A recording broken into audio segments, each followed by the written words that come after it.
কোনো রকম আটা ময়দা ছাড়া বিনা তেলে খুবই হেলদি একটা ব্রেকফাস্ট রেসিপি আপনাদের সাথে শেয়ার করছি এক বাটি চিড়া দিয়ে।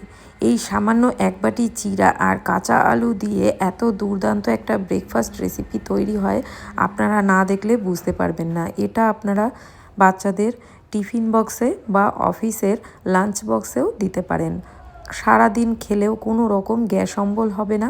খুবই হালকা একটা খাবার, একদম পেট ঠান্ডা করা খাবার। গরমে অতিরিক্ত তেল মশলাযুক্ত ছাড়া খাবার ছাড়া যদি আপনারা কোনো রকম হালকা পাতলা খাবার খেতে চান তাহলে এটা অবশ্যই ট্রাই করতে পারেন। এর জন্য আমি চিড়াটাকে প্রথমে দেখতেই পেলেন ভিজিয়ে খুব ভালো করে ধুয়ে নিয়েছি। এইভাবে চিড়াটা ভিজে গেলে এর মধ্যে হাফ বাটি সুজি দিয়ে দিচ্ছি।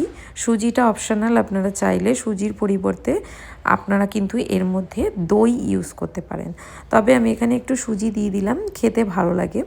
এবার সুজিটাকে এর সাথে খুব ভালো করে মিশিয়ে নেব। এইভাবে একটু শক্ত শক্ত হয়ে যাচ্ছে, দেখতেই পাচ্ছেন। এরকম শক্ত শক্ত হয়ে গেলে এর মধ্যে একটু জল অ্যাড করে নেবেন। তো আমি আগে খুব ভালো করে চিড়াটাকে এইভাবে করে একটু চটকে নিচ্ছি, যাতে করে চিড়াটা একদম পুরো ম্যাশ হয়ে যায়। আপনারা চাইলে মিক্সিতে গুঁড়ো করে নিতে পারেন, চিড়াটাকে একদম আটার মতন ব্যবহার করতে পারবেন। তাহলে এবার একটু জল অ্যাড করে দিচ্ছি, কারণ সুজিটা অনেকটাই কিন্তু জল সোক করে নেয়।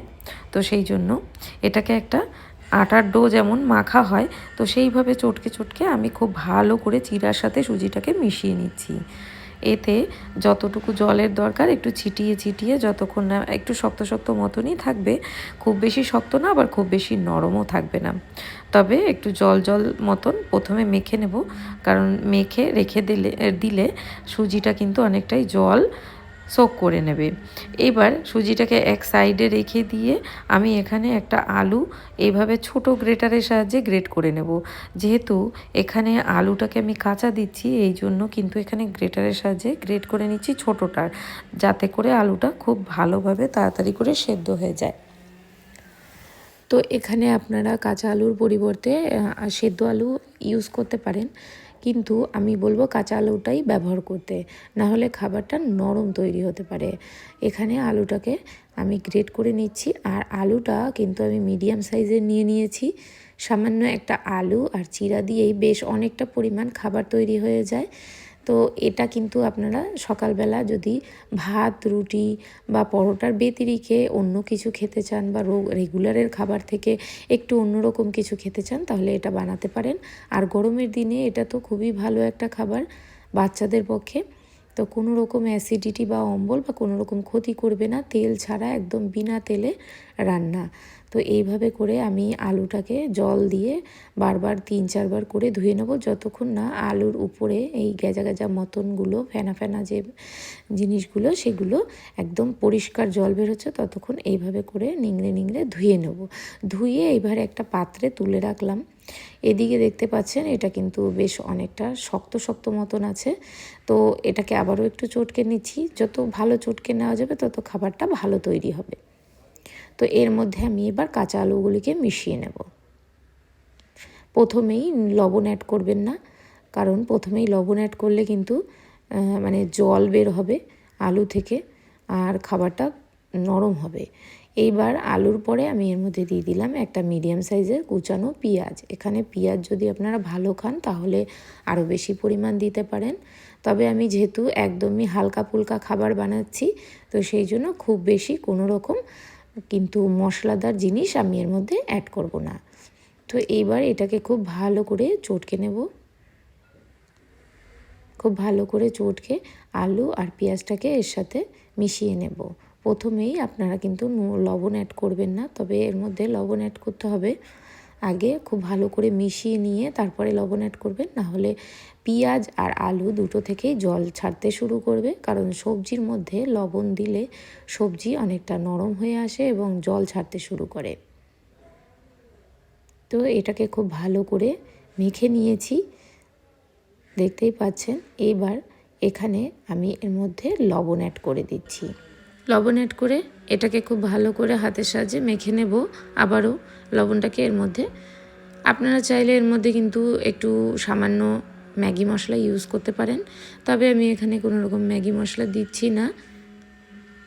ম্যাগি মশলা দিলেও খুবই ভালো লাগে। আর আপনারা যদি আরও মশলা অ্যাড করতে চান তাহলে দিতে পারেন, যদি জিনিসটাকে আরও বেশি চটপটা বানাতে চান। তো এটাকে আবারও একটু হাতের সাহায্যে খুব ভালো করে মেখে নিচ্ছি। মেখে নিয়ে এক সাইডে সরিয়ে রেখে এইবার একটা প্লেট এইভাবে এরকম একটা থালার মতন প্লেট নিয়ে নিয়েছি। এর মধ্যে আমি সাদা তেল দিয়ে প্লেটের গায়ে খুব ভালো করে লাগিয়ে নেব। ব্রাশ থাকলে ব্রাশটা দিয়ে এই প্লেটের গায়ে এভাবে তেলটা লাগিয়ে নেবেন। আমি এখানে হাত দিয়ে খুব ভালো করে প্লেটের চারিদিকে তেল লাগিয়ে নিচ্ছি, যাতে করে এই প্লেটে যখন খাবারটা ঢালবো তখন প্লেটটাতে যেন একদম আটকে না থাকে। তো এইভাবে করে তেল লাগিয়ে নিলে এই খাবারটা কিন্তু প্লেটের মধ্যে আটকে থাকবে না। তো এবার সমস্ত সুজি আর চিড়ার যে ব্যাটারটা আমি বানিয়ে রেখেছি এটাকে খুব ভালো করে এইভাবে করে স্প্রেড করে দেবো হাতের সাহায্যে, একটু সমান সমান করে। এটা কিন্তু খুবই ভালো লাগে খেতে, দেখতে খুবই সিম্পল কিন্তু খেতে কিন্তু খুবই ভালো লাগে। বাচ্চারা অনেক পছন্দ করবে। কোনো রকম খুব বেশি কোনো রকম মশলা টশলা ছাড়াই এই রান্নাটা হয়ে যায়, কিন্তু বাচ্চাদের কিন্তু পছন্দনীয় খাবার হয়। আপনারা বাড়িতে বানিয়ে দেখতে পারেন। তো এইভাবে করে সমান করে দেবো উপরটা একদম সমান সমান করে দিলে একটু দেখতে ভালো হবে, আর দেখতে ভালো হলে বাচ্চারাও কিন্তু অনেক পছন্দ করে খেয়ে নেবে। এবার কড়াইতে আমি 1 কাপ মতন জল দিয়ে দিলাম, আর এবার এরকম একটা স্ট্যান্ড নিয়ে নেব। তো এর উপরে এটাকে এইভাবে করেও দিতে পারেন আর এইভাবে উঁচু করেও দিতে পারেন। আমি উঁচু করেই দেব, যেহেতু আমার প্লেটটা একটু নিচু মতন, তো সেই জন্য। তো এবার এটাকে এর উপরে রেখে দিচ্ছি, রেখে ভাপাতে দেব। 10 থেকে 15 মিনিট ভাপালেই হয়ে যাবে। এবার এটাকে একটা প্লেটের সাহায্যে এইভাবে করে ঢেকে দেব। তো ঢেকে 10 থেকে 15 মিনিট এইভাবে জলের মধ্যে ভাপাতে দেবেন। তো 10 থেকে 15 মিনিট হয়ে গেলে আমি এই প্লেটটাকে তুলে নিচ্ছি। প্লেটটাকে তুলে এইভাবে করে হাত দিয়ে দেখে নিচ্ছি, তো হালকা হালকা নরম নরম আছে।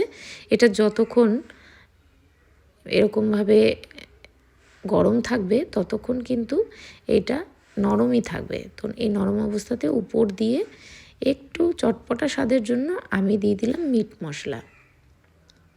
এখানে আপনারা মিট মশলাটা স্কিপ করতে পারেন, তবে মিট মশলা দিলে খুবই ভালো লাগে খেতে। তো এই যে দেখতে পাচ্ছেন, এটা ঠান্ডা হয়ে যাওয়ার পর এইভাবে করে উল্টে আমি একটা প্লেটে নামিয়ে নিলাম। তো যে দিকটায় আমার মশলা ছিল সেই দিকটা নামিয়ে নিলাম।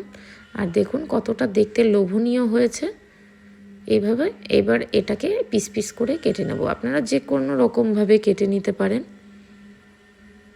আমি এখানে সোনপাপড়ির মতন পিস পিস করে কেটে নিচ্ছি। এখনও খাবারটা কিন্তু অনেকটা গরম আছে, তো আমার হাতে যেহেতু সময় ছিল না, তো সেই জন্য গরম অবস্থাতেই আমি কেটে নিচ্ছি। তবে এই খাবারটা ঠান্ডা হয়ে গেলে, মানে উষ্ণ গরম যখন থাকবে তখন কিন্তু একদম শক্ত হয়ে যাবে। এখন দেখতে নরম নরম মনে হচ্ছে, যেহেতু খাবারটা অনেকটা গরম রয়েছে এই জন্য। এইভাবে চাকুর সাহায্যে সোনপাপড়ির মতন কেটে নিতে হবে। কেটে নিয়ে আপনারা এটা চাটনির সাথে বা যে কোনো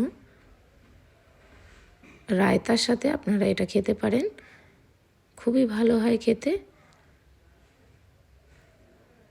এই যে কেটে নিয়েছি, তবে আমি এটাকে একটুখানি শ্যালো ফ্রাই করে নেব। তো দেখুন কতটা সুন্দর দেখতে হয়েছে। তো এটাকে সামান্য হাফ চামচেরও কম তেলে আমি শ্যালো ফ্রাই করে নেব। আপনাদেরকে দেখিয়ে দিচ্ছি, দেখুন ভিতরটা কিন্তু একদম জালিদার হয়েছে। এই যে, তো আপনারা বেকিং সোডা ইউজ করতে পারেন, আমি ইউজ করিনি। তো ইউজ না করলেও কোনো ব্যাপার না, ভালোই লাগে খেতে। তেল গরম হয়ে গেলে এর মধ্যে ফোড়নে দিয়ে দিলাম সামান্য পরিমাণ সর্ষে, আর দিয়ে দিলাম কাঁচা লঙ্কাটা লাল হয়ে গেছে, ওই জন্য লাল লাল মতন দেখতে লাগছে। আপনারা চাইলে চিলি ফ্লেক্স এখানে ইউজ করতে পারেন। এরপর আমি কড়াইতে এগুলি সবগুলি দিয়ে এইভাবে করে একটু নাড়াচাড়া করে নেব, তাহলে বেশ ভালো লাগবে খেতে। তো এইভাবে কড়াইতে একটু নাড়াচাড়া করে নিলে জিনিসটার টেস্ট ভালো আসে। আর ওই যে সর্ষে ফোড়ন আর এখানে কাঁচা লঙ্কা দিয়েছি, একটু সামান্য ঝাল ঝাল মতন খেতে লাগে। তো এখানে আপনারা চাইলে ধনেপাতা অ্যাড করতে পারেন। আমি আবারও একটু মিট মশলা দিয়ে দিচ্ছি, মিট মশলা দিলে বেশ ভালো লাগে খেতে। তো সেই জন্য এবার একটু বেশ কিছুক্ষণের জন্য নাড়াচাড়া করে তারপরে এপিট ওপিট করে ভেজে তুলে নেব। খুবই ভালো লাগে খেতে। তো আপনারা বাড়িতে ট্রাই করতে পারেন। প্রথম থেকে যারা আমার ভিডিওগুলি দেখে আসছেন এবং আমাকে কমেন্ট করছেন, আমার চ্যানেলটিকে সাবস্ক্রাইব করে আমার সঙ্গে আছেন, তাদেরকে অসংখ্য ধন্যবাদ জানাই। এইভাবেই আপনারা পাশে থাকুন, আমিও আপনাদের পাশে থাকব। তো নিত্য নতুন রেসিপি নিয়ে আপনারা এইভাবেই আমাকে সাপোর্ট করে যান। আমি আপনাদেরকে নিত্য নতুন ভিডিও দেওয়ার চেষ্টা করব। তো দেখুন রেসিপিটার ফাইনাল লুক, খেতে কিন্তু দুর্দান্ত লাগে। আপনারা বাড়িতে ট্রাই করে দেখতে পারেন। আজকের মতন ভিডিওটা এখানেই এন্ড করছি। দেখা হচ্ছে নেক্সট ভিডিওতে।